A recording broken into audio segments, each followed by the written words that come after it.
Thanks, Ed. Thanks, everybody, for being here today. Wow. Bet you'd like to see the building this full every week, huh? Work on it. Go work on it. It's hard because a place like this seems like a hard place to go to when something like this happens. If there is a God, how can he let something like this happen? We know Aurora Rae was an innocent child. Her parents, Mike and Amanda, were pretty good people. Not perfect. Pretty good, I think. But yeah, why do things like this happen to good people? And that was a question we really asked ourselves at first. It's nothing like a stillbirth. You know, for 9 months, you wait and you anticipate. And you know your life's going to be changing. You do all the dreaming and the wondering, the best laid plans of mice and men. And for 9 months, it all builds up to what many people call the greatest moment of the greatest day of your life.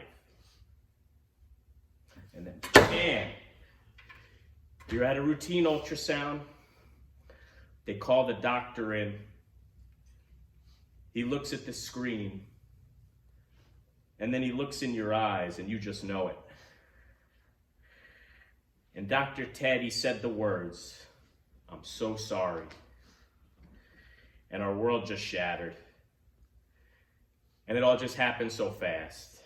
You know, there's no CPR, there was no let's run to emergency surgery. It was just, "I'm so sorry." And that was it. Best analogy I can come up with, and it's really not that great, but it's like, you know, football season starting. It's like you're a football team and you're having this amazing season. You have all these miraculous comebacks. You get through the playoffs, you're in the Super Bowl. You go into halftime with a huge lead, and then bam, the other team pulls off a Tom Brady comeback and you get nothing. No championship, no glory, and for us, no baby. So we calmed down a little bit, and then Dr. Ted hit us with another punch to the gut. Even though we already lost the baby, as soon as we were able, we'd have to go back to the hospital, and Amanda would have to deliver the baby, just as if she were alive. We were in a dark place. Many dark thoughts crossed our minds. You all didn't know her name yet, but we were talking about her every Zoom call, every B&I meeting, every county tourism meeting. You all knew she was coming. And we just felt like we disappointed you all. And you know, they were dark thoughts. I was thinking really weird, like dark thoughts, like the celebrity wedding. Like, I don't know, didn't Kim Kardashian do this? Like, she had a big wedding and everyone talked about it, and all these people brought all these lavish gifts, and then they got an annulment or something the next week, and everyone was like, you know, shouldn't she give those presents back? And as ridiculous as it sounds now, that was the line of thoughts we were thinking that day. And you know, we thought you'd think we were like the boy who cried wolf. And it's not the only dark thought we had. We thought about saving the name Aurora for our next baby. And it kills me to even say it, but we thought about just forgetting her as soon as possible and just moving on to our next child.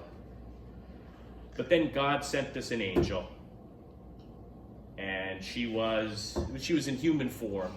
She was actually the bereavement nurse at the snuggery. And the first question out of her mouth to us was, "What's your baby's name?" And surprisingly enough, despite all of the negative thoughts we had racing through our minds at the moment, the name Aurora Rae quickly came off our lips. So Jamie and the whole staff at the snuggery at Glens Falls Hospital, they really did a great job, and they really took great care of us. They treated us with such kindness and compassion. The most importantly, they treated Aurora like every other baby who was there at the snuggery that weekend. And it's probably the reason I'm able to stand up and do this right now. It's probably the reason Amanda's here, and we're hurting, but please donate to the Snuggery Angel Fund. It helps with supplies and care for people who suffer tragedy at the Snuggery. Just send it to Glens Falls Hospital, to the Snuggery Angel Fund. But I'm getting ahead of myself. So back to the worst day of our lives. Amanda had to deliver the baby. The only saving grace we had is that we had an immediate goal we needed to accomplish. So we made each other a promise. No more crying or breaking down until we got through the delivery. So every time we started to drift off into thought and thinking why us and how horrible this was, we would just look into our eyes and bring ourselves back to the present moment. And I always suspected Amanda was the toughest woman I know. And now I know for sure that she is. And I'm just so grateful. We went to Italy a few years back, and we were with some friends, and one of them taught us this trick to use the metric system, a quick thing of how to convert Celsius into Fahrenheit. And thankfully I couldn't remember that little trick, because the nurses there, they use Celsius to take someone's temperature.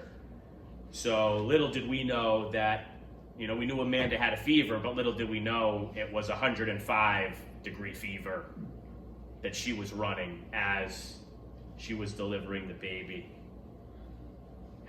But we got through it, and last Friday morning, 8:08 a.m., Amanda delivered Aurora Rae. It was the most bittersweet moment of our lives. Her birth and death occurring at the exact same time. If you saw our Facebook post, we shared some of those moments with you.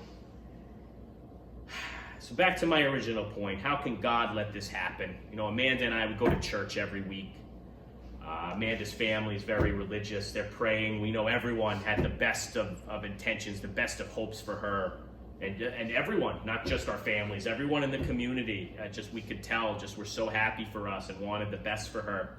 How could something like this happen? What kind of sick and twisted God would allow this to happen? But look, Amanda and I may never know what happened. They tell us, more than half the time in this type of situation, you just never know. They never find out. They're going to run some tests. We might never know. But what about this? Remember Amanda's 105-degree fever? The nurses told us it was indicative of an infection inside the uterus. We were asking what if a lot, what if when the baby was a little quiet the night before, what if we had rushed in and just, did something, and what if we got to her in time? What if they were able to rush Amanda into emergency surgery? But what if? What if she went into surgery and the infection spread? What if we lost not only Aurora, but we lost Amanda as well? So one of the things I love doing as a business owner is solving problems. If you ever have a situation at home or in your family, it's just a human thing. We like to solve problems. Where's Tom? Tom, we had a problem here at the building. We were in trouble in this church. It's amazing that we're standing here in this church, because we had barely any money in the checking account. For those who drove by, the building was up for sale. We were in disarray. And me and Tom got together, and we had a problem to solve, and we put our talents to work, and took all of our wherewithal. But we had a little bit of divine intervention, but we were able to get Ed to come back and be the preacher here. We had to get all the members on board. I had to take over the treasury. Tom had to take over the building of the grounds. But remember, we were working the phones all day for 2 days, getting everybody on board. And it came together as that perfect plan. And what we believe is this: God had a problem last Thursday, last Friday. And he was answering all those prayers from our family and from the community. He had to save Amanda in order to save me.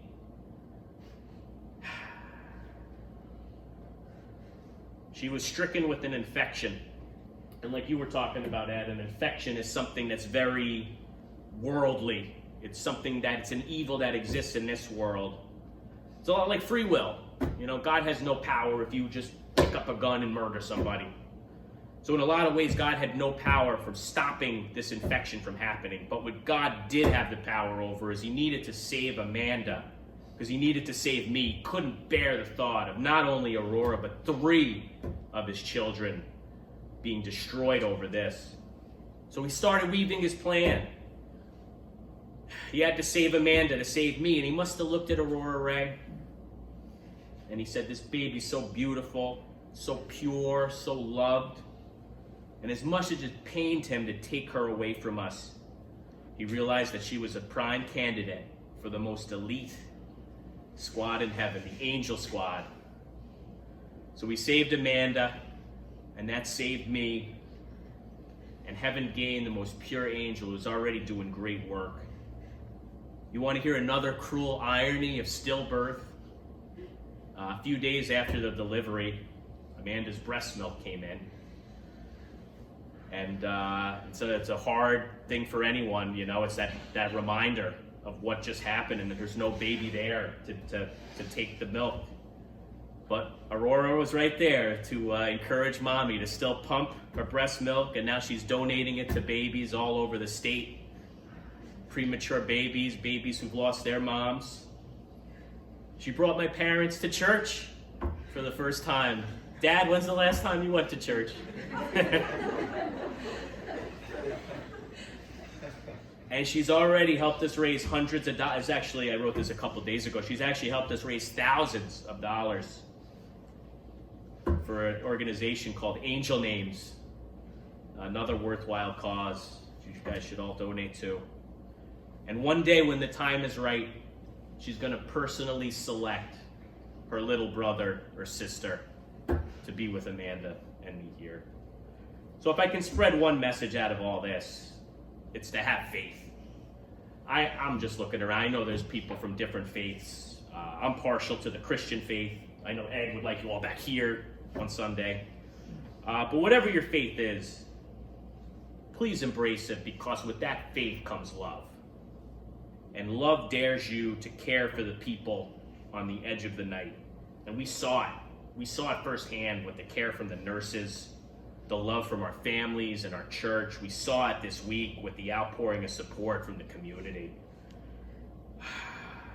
You know, we live in a crazy world. Everyone seems to hate each other. Will we ever get along? But we witnessed so much love in the past week.